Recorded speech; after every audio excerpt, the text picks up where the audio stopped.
तो अब हम लोग सीखेंगे कि HTML पेज में किस तरीके से इमेज लगाते हैं। तो इमेज लगाने के लिए हमारे पास एक टैग होता है img,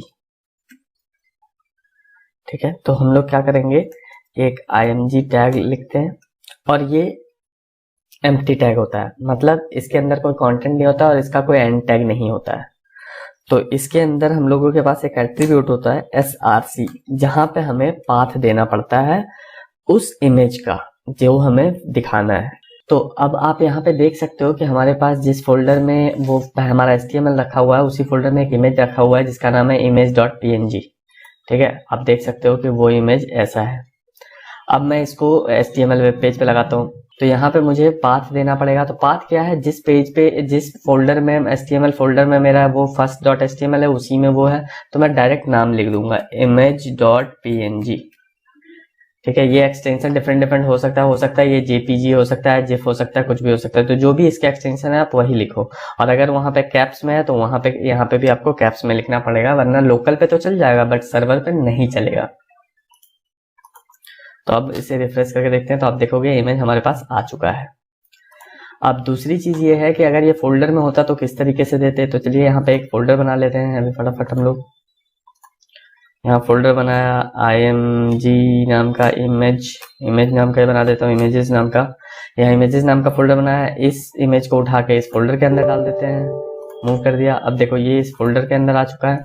तो अब इसका पाथ कैसे देंगे, यहाँ पे पहले फोल्डर का नाम लिखेंगे images/image.png, ठीक है। मतलब HTML के से पहले हम लोग इमेज फोल्डर में गए, उसके बाद वहां से इमेज का पाथ दिया। अब देखो अब फिर से ये वही दिखाएगा, फिर से चल रहा है, वो ब्रोक नहीं हुआ, ठीक है। अगर आपने कुछ गड़बड़ कर रखा है, जैसे फॉर एग्जांपल मैं यहाँ पे नाम ये दे देता हूँ जबकि नाम ये नहीं है, तो यहाँ पे ब्रोकन इमेज जैसा आ जाएगा। आप देख सकते हो यहाँ पे ब्रोकन इमेज आ चुका है। अच्छा, अब जब ब्रोकन इमेज आ चुका है तो मैं एक चीज और बता देता हूँ कि यहाँ पे एक और आपके पास एट्रीब्यूट होता है ऑल्ट नाम का। ऑल्ट क्या करता है, ये इसमें आप क्या करते हैं, ऑल्टरनेटिव टेक्स्ट देते हो कुछ भी। ये इमेज किस बारे में था ये बताते हो। अब तो मान लो ये हमारा लोगो था तो मैं लिख सकता हूँ कि लोगो, ठीक है। मैंने यहाँ पे लोगो डाल दिया। तो अब क्या होगा कि जब ये ब्रेक होगा तो यहाँ पे जब इमेज नहीं लोड होगा, तो जब तक इमेज लोड नहीं हुआ या इमेज लोड किसी वजह से नहीं हुआ तो वो टेक्स्ट जो आप लिखोगे ऑल टैग वो आ जाएगा यहाँ पे।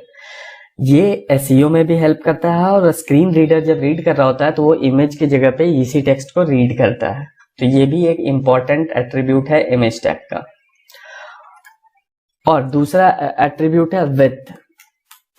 इसमें आप पिक्सल में डिफाइन कर सकते हो कि कितना बड़ा होना चाहिए कितना छोटा। अगर मैं 100 पिक्सल यहाँ पे कर दूं तो आप देखोगे कि ये अब पहले मैं एक काम करता हूँ, इमेज का पाथ सही कर देता हूँ। अब आप देखोगे कि अब पहले से बहुत छोटा हो चुका होगा इमेज। अब देखोगे कितना छोटा हो रहा है इमेज। तो यही है विड्थ। और उसके बाद एक और प्रॉपर्टी है हाइट। तो उसमें भी आपको पिक्सल में डिफाइन करना होता है। मान लो अगर मैं यहाँ पे डिफाइन कर दूं 100 और यहाँ पे विड्थ डिफाइन कर देता हूँ 200। अब देखो ये किस तरीके से चेंज होगा, देख रहे हो आप, 100 to 100। तो यही है इमेजेस। तो दोस्तों अगर आपको ये वीडियो पसंद आया तो वीडियो को लाइक कर दो और चैनल को सब्सक्राइब कर लो, ताकि आपको चैनल को दोबारा ढूंढना ना पड़े और जब भी मैं कोई ऐसा कंटेंट बनाऊं तो वो आप तक पहुंच सके।